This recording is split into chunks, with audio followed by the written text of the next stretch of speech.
I started my junior football at Surrey Hills Football Club as a 10-year-old. Played there in the under 13s, 15s and 17s. Sort of good group of guys that I played with in the under 13s. We're still good friends and catch up regularly. So that's one of the great things about football is the friendships that evolve over the years, and those friendships are probably nearly 50 years now. So that was good. Yeah. So I played under a guy named John Francis, who coached a number of other players that came down here. Bluey Oliver, Colin Judd, Just Call Me Hazza was another Surrey Hills legend. Yeah, so I finished up there and went and played obviously seniors at Surrey Hills, and it was in 1979 when John Hook came and coached the club that we really started to understand what football is all about. John was a terrific coach, terrific to all the young blokes up there, took them under his wing and just led by example. The number of times he used to come off with his head bandaged, and he's just a ferocious attacker of the ball, and it's a pity he didn't go on and do any more coaching, because he was certainly left a lasting impression. It was during that year in 1979 that I was playing one particular game, and three-quarter time, probably 2 or 3 kicks, hardly touched the ball.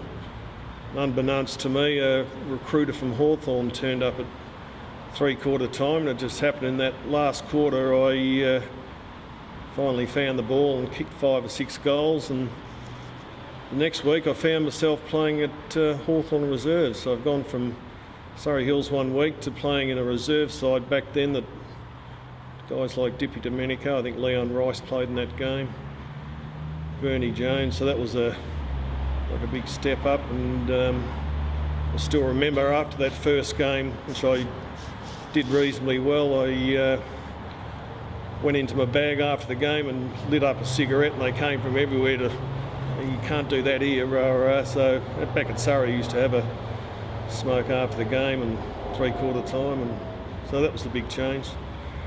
Obviously wasn't fit enough to really do much, although I did get selected on a expanded bench for a Escort Cup game, which used to be played back then on a Tuesday night.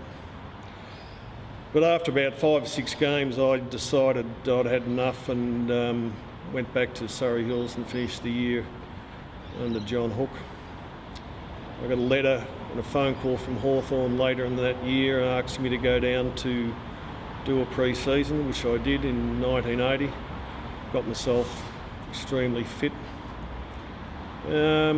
Played reasonably well, but couldn't see myself getting a game. A couple of times I did ask as to what prospects I had, and yeah, that's obviously didn't eventuate. So at the end of the day, you know, you work out that you're just not good enough to play at that level. And I got a phone call from a guy over from the Latrobe Football Club in Tasmania, who was they were coached by Daryl Baldock. And Daryl Baldock rang me and said, would you like to come over here as a fly-in player? I hadn't really thought too much about it, but the money they were offering was probably 2 or 3 times what I was getting paid for from a weekly wage. So yeah, I finished off over there playing under Daryl Baldock, which was an experience, but I was flying in, and back then it was illegal to fly in. You had to be a resident of Tasmania. So yeah, we got caught flying in, so that sort of ended abruptly. In 1981, I had to make up my mind what I was doing. Dandenong and Frankston met with me. But yeah, I decided on Camberwell. Mainly John Hook was coming back down here to be chairman of selectors, I think. Leon Rice, of course, I knew him from Hawthorn. He was a terrific guy, and of course I knew some of those Surrey Hills players I mentioned before down here, and I used to come down and watch Camberwell regularly on a Sunday, so yeah, that seemed like a good fit. And as it turned out, it was a great decision. Like 1981, I'd never played in a premiership at any level, and to play in a premiership in the first year was terrific. And the club was, you know, it was just from top to bottom was just unbelievable. I mean, you had Ron Peck and his committee were brilliant. Ron was a terrific guy. Everyone engaged. The trainers were Lionel Thornton and old Turtle Baker. They were terrific guys and mixed in well with the players. Even the supporters, you know, John Hartman and his crew up on Can Hill, you know, they're all terrific guys. And in fact, some of those guys even came with us on the trip away at the end of the year. Yeah, so the club was just brilliantly run, and the players were, you know, all of them, every one of them could play, and it wouldn't matter if one or two players were out. We weren't reliant on any one or two players. We had a good depth. In fact, the Seconds won the grand final that year. So yeah, it was just a pleasure to really play here in 81. 82 was a good year. We consolidated. Certainly the club would be mindful of not having a repeat of 1980. So yeah, we had some good wins. I remember one game we beat Preston in the last kick of the day, I think it was, and we certainly competed well with the heavyweights of the VFA back then. Can't remember. I think we finished 5th or 6th, and probably were one or two players short of being, you know, a top 4 First Division side. 1983, a lot of players had moved on by then and all retired, and for some reason Leon Rice wasn't coaching the club anymore, and can't really remember much about 83 other than to say we obviously would have been competitive.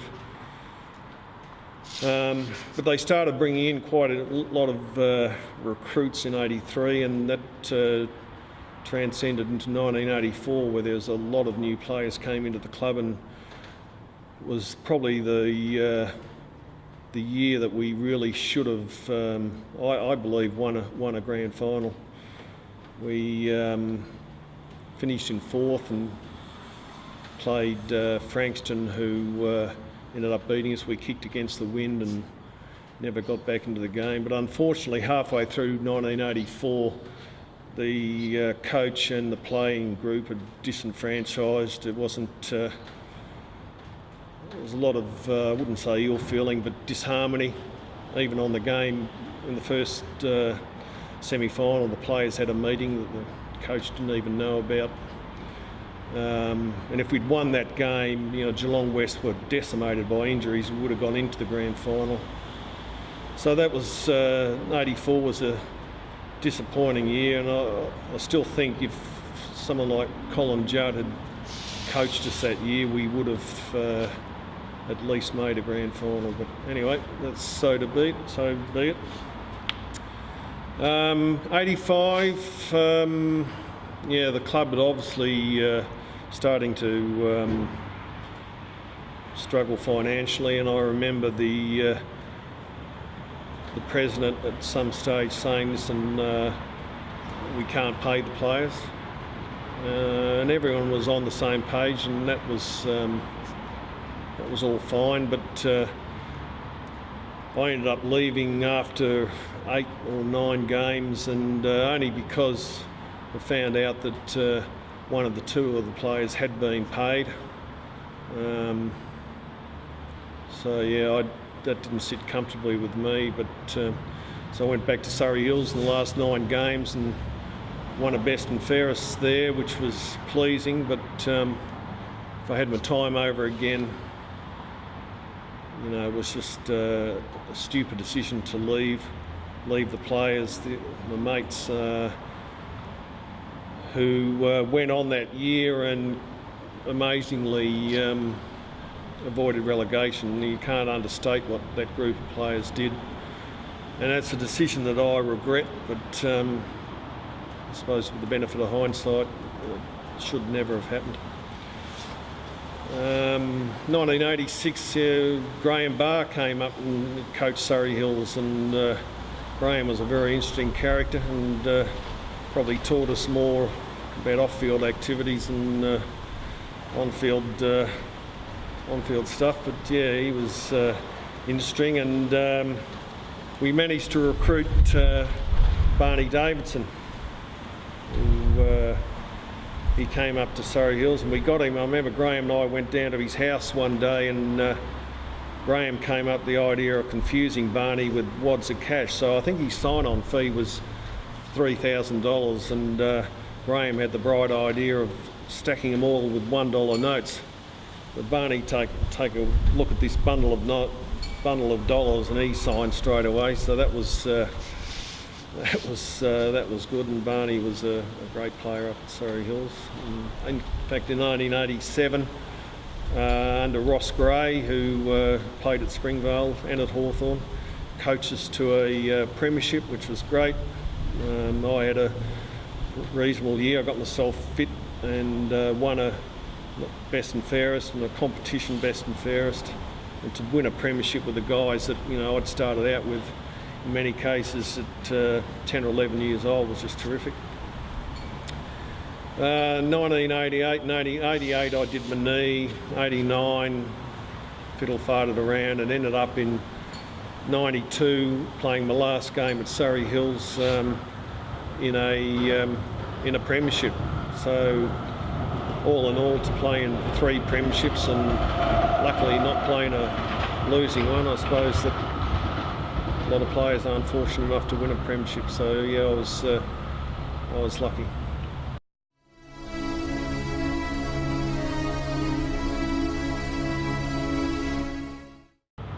You know, my main attribute, I suppose, was being able to read the game. I was always reasonably good at that. I was relied heavily on my marking. I wasn't a spectacular marker by any stretch of the imagination, but I suppose being able to read the ball, I was, you know, pretty reasonable at taking marks in packs and that sort of thing. I wasn't the greatest trainer of all times, and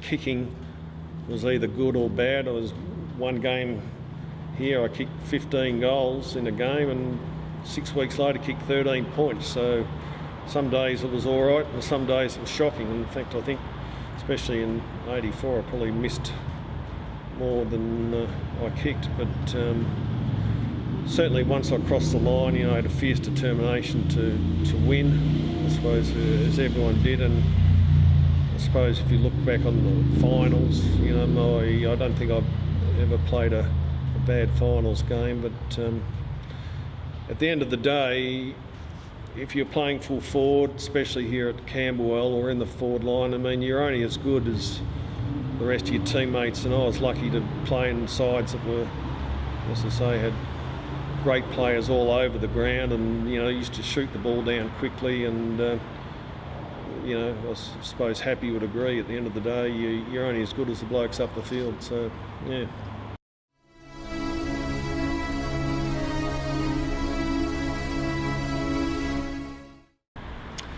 Yeah, that was a name given to me by my first coach, in fact my only junior coach, John Francis. I was a skinny little 10-year-old playing the under-13s, probably last picked, playing in the forward pocket, and he used to take some amusement at me waiting behind the pack, yelling out, leave it, in a very high-pitched voice, and he said something, who's that squeaking at the back of the pack? And of course that was me, and from then on it became Squeaker, and it still is.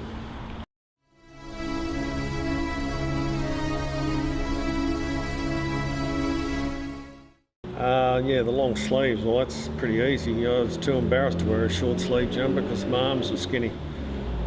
And even after a couple of seasons on the weights at Hawthorn, didn't seem to do much good. So yeah, rather than show the sticks off, I opted for the long sleeves.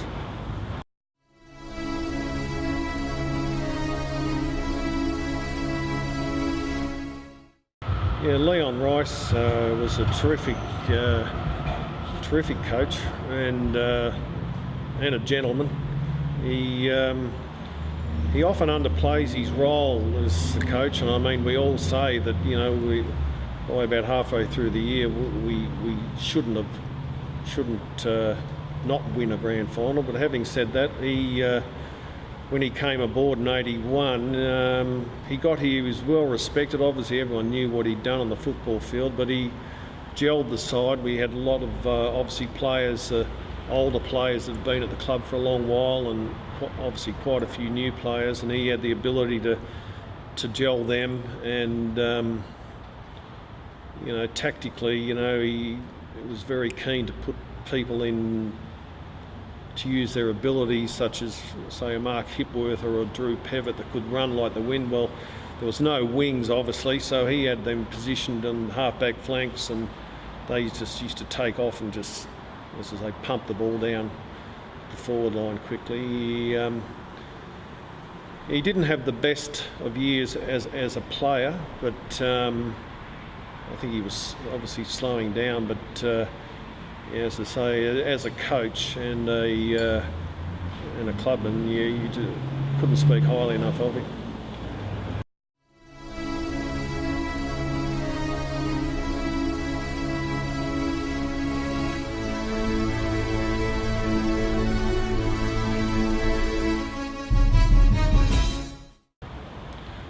Yeah, the game does stand out, I suppose. We played Yarraville down here. Yeah, it was just a day out. That was the day that you know, I did kick 15 goals. Barney Davidson, I think, kicked 10 or 11, and yeah, I think we won that game 44 goals to 10 or 11. But once again, you know, the guys just belting that ball down that quickly. Anyone could have really kicked goals. So as with most things, it was just a dominant team display. And as I say, we didn't have any bad players. Often sides are characterised by their, you know, the last 4 or 5 players on the list, but as I say, Camberwell didn't have. We just had great players on every line and right throughout the club.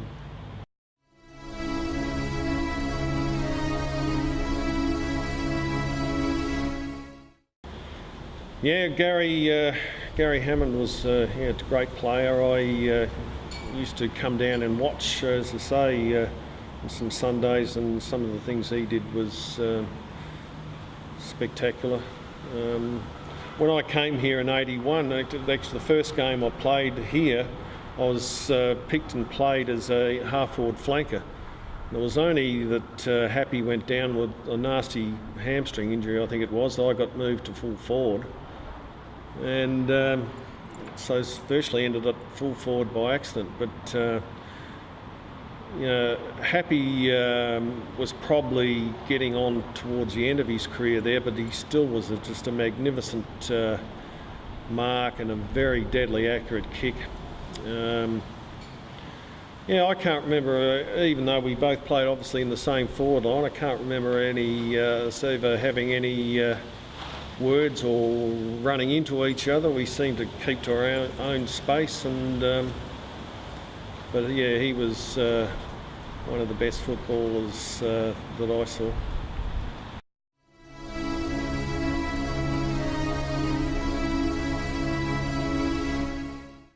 It was a great night and a tremendous honour. It's you know, there's I'm not even sure how I got picked in it, really. I suppose anyone that was comes down to different guys and their recollection of who should be in it, but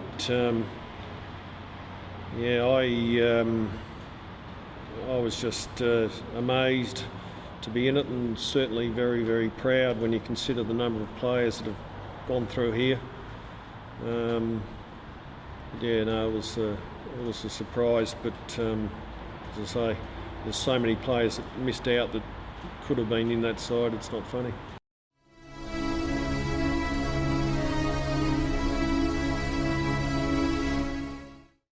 Yeah, there was a lot of good opponents that I played on. I think the hardest one that I found to get a kick was Jan Smith from Geelong West. He was strong, good reader of the ball. Neil Peart from Northcote, who went on to play at Collingwood and Richmond, was a terrific player, and I couldn't get a touch on him. Greg Swan at Williamstown, who obviously went on to Collingwood, Carlton, and now the Brisbane Lions as an executive up there. He was always good to play on. Merv Hughes was another one from Werribee. He was also a gentle giant. He spent most of the time chatting with you, actually. He certainly didn't show the same sort of aggression that he did on the cricket field. But, and Kim Foley from Paran was another one who was very hard to get a kick on.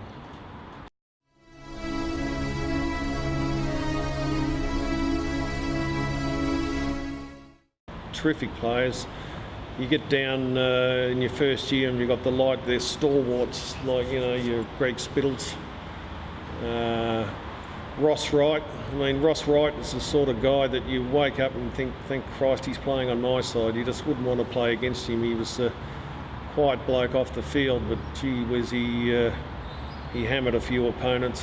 And I remember one of Waverley's decent players, a guy named McClure, that every time Ross played him, he touched him up. And I think as leaders, the best leaders, I was lucky enough to play with two great leaders, both on the field and off the field, in Colin Judd and also Barney Davidson. Similar in certain ways, that they just ferocious attack on the ball, the ultimate team players in terms of, you know, getting the ball out and doing the hard stuff. Phil Nielsen was another one. You know, he's big, strong centre forward, controlled that area. Peter Hurst was a great rover, had an uncanny knack of reading the ball off the packs. And unsung guys like a Drew Pevitt and Mark Hipworth, both explosive players off halfback flank. Yeah, there's obviously a lot of others, but Louis Oliver, of course, you know, he had a bit of a down season in 1980, but he came back and obviously won the best and fairest, and certainly gave our players first use of the ball. So yeah, probably heaps I've missed out, but there's every player that played in 81 was, you know, all good players.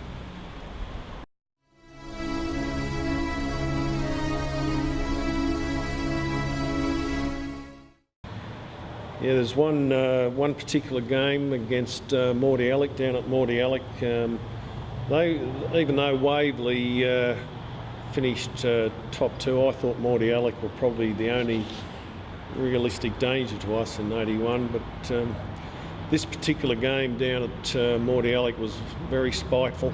A lot of spot fires going on all day, and towards the end of the game, one of their players king hit, I think it was Scott Cowley, and Barney Davidson, as he was renowned to do, was always going to fly the flag. He wouldn't tolerate anything like that, so he ran past and clocked one of the Mordialloc players, and as he did that, the siren went. So Barney, using his discretion, decided to keep jogging off, and he more than jogged off, he ran off, and he ran up the race, which in those days was one of the races that's fully enclosed. Anyway, he got to the top of the race and looked behind him and suddenly realised he wasn't in the Camberwell race, he was in the Mordialloc race, and with that there was 18 Mordialloc players running up the race and wanted a piece of Barney, and the rest of the Camberwell guys sort of followed them in up the race, and then it even spilled over into the rooms. Yeah, so poor old Barney in his geography wasn't at its best that day.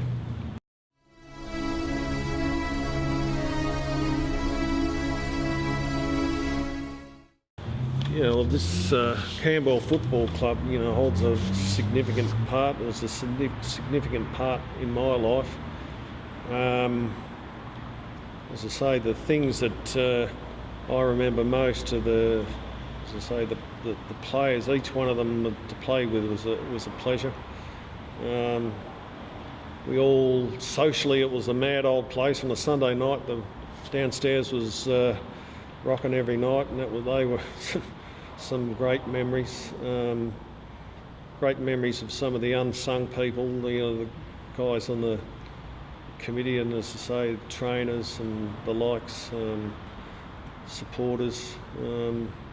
Yeah, but to play here and even come back here today and look around, it hasn't really changed that much. The grandstands are still the same. Obviously, been modernised a little bit, but yeah, we're looking forward to the next reunion, catching up with all the guys, because you know it's a big part of my life.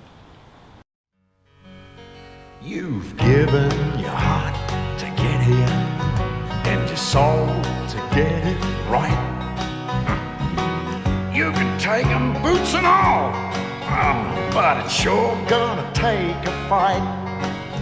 When you spend all week getting to your peak, you're gonna have your say. You bet. On Sunday, it's gonna be a fight.